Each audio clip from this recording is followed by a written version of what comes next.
Oriente Médio, aspectos naturais e humanos.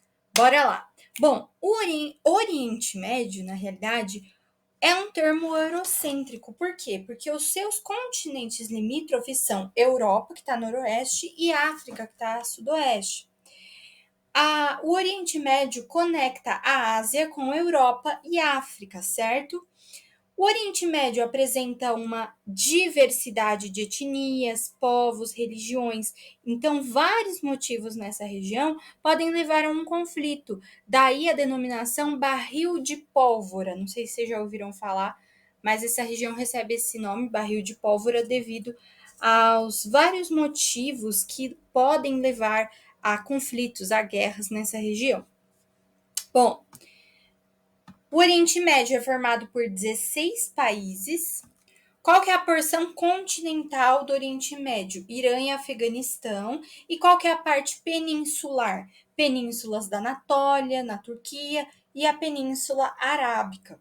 O Afeganistão é um dos países mais pobres do Oriente Médio. Já Irã e Iraque são ricos, mas em petróleo. O Irã apresenta sua origem persa.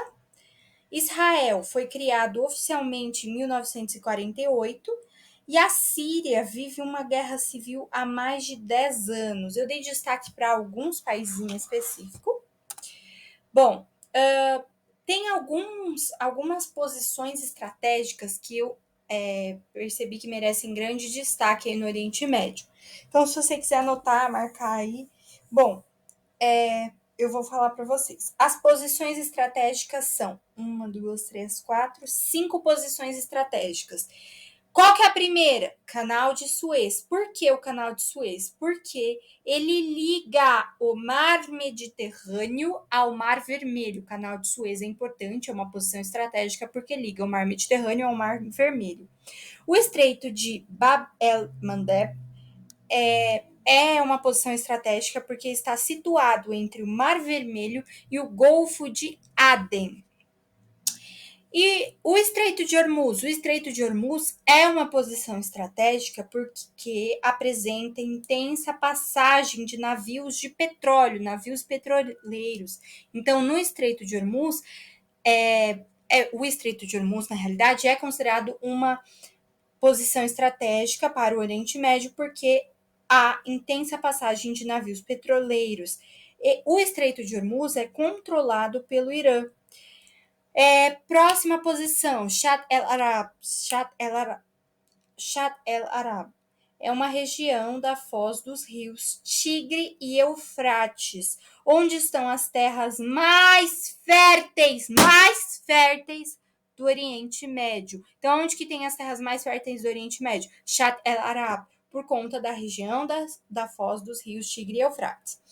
E, por fim, a posição estratégica, a última posição estratégica, mas não menos importante, Golfo Pérsico. Por que Golfo Pérsico é considerado uma posição estratégica? Por conta da alta circulação de navios petroleiros nesse acidente geográfico. Bom, relevo do Oriente Médio. O relevo apresenta planaltos, planícies e montanhas, só que planaltos são predominantes. Tem o Planalto da Anatólia, Planalto iraniano e o Planalto árabe, né, que é na Península Arábica ali. No norte, a gente tem montanhas e no centro, ali no meio, né, na parte central do relevo, temos a planície da Mesopotâmia, que é a área mais fértil. É importante destacar que boa parte do petróleo comercializado no mundo provém do Oriente Médio. Como que é o clima do Oriente Médio? Predominantemente árido, ou seja, ele é quente e seco. As chuvas são escassas e irregulares na maior parte do território. Temos desertos, né, na Anatólia, o deserto iraniano, o deserto árabe, Sinai, Negev. No litoral nordeste, apresenta clima mediterrâneo, onde a vegetação predominantemente de max e garribes. Na Turquia, apresenta aí o clima temperado ao norte, ou seja, a vegetação é predominantemente na Turquia, que tem um clima temperado, uma floresta temperada. Certo. E quando a gente tem porções predominantemente áridas, né? A vegetação é de quê? Predominantemente de xerófitas, que são as plantas adaptadas a climas secos, e aos estepes. Estepes são arbustos mais secos.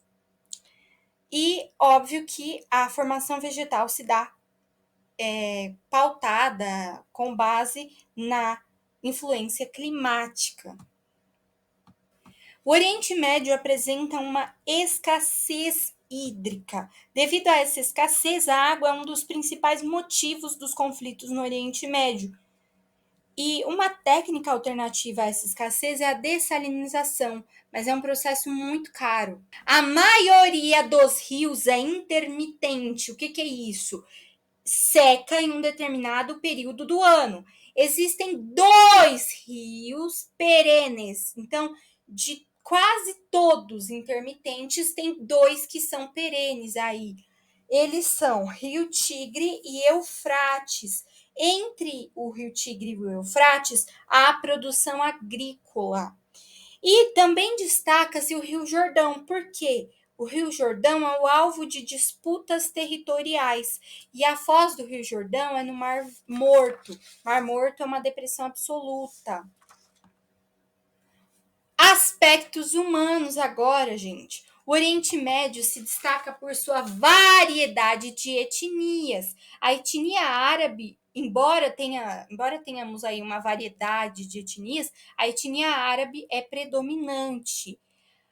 O Oriente Médio é uma região de grande desigualdade econômica. Os países mais populosos são Irã, Turquia, Afeganistão, Iraque, Arábia Saudita.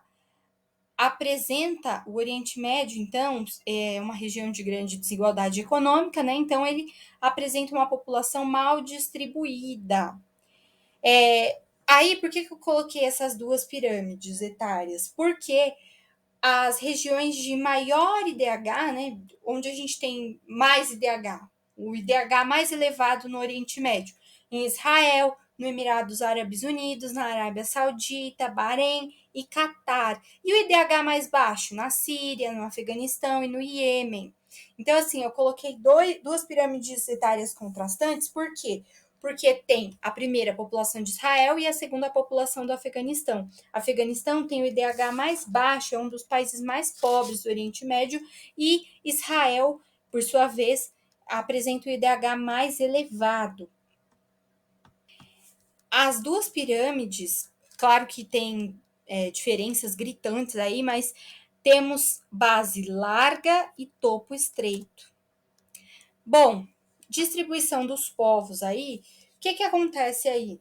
O Oriente Médio apresenta grande diversidade religiosa. O Oriente Médio é o berço das 3 principais religiões monoteístas do mundo.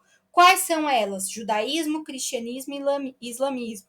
Judaísmo em Israel, cristianismo predominantemente em uma parte do Líbano, e o islamismo é predominante na maior parte dos países. O islamismo se divide em xiitas e sunitas. Os xiitas apresentam uma crença em Alá e no Alcorão, e os sunitas, além da crença em Alá e no Alcorão, eles também creem na Suna, onde tem aí os ensinamentos de Maomé. É importante destacar que Jerusalém, localizado no Oriente Médio, é a região sagrada para as 3 religiões do Oriente Médio.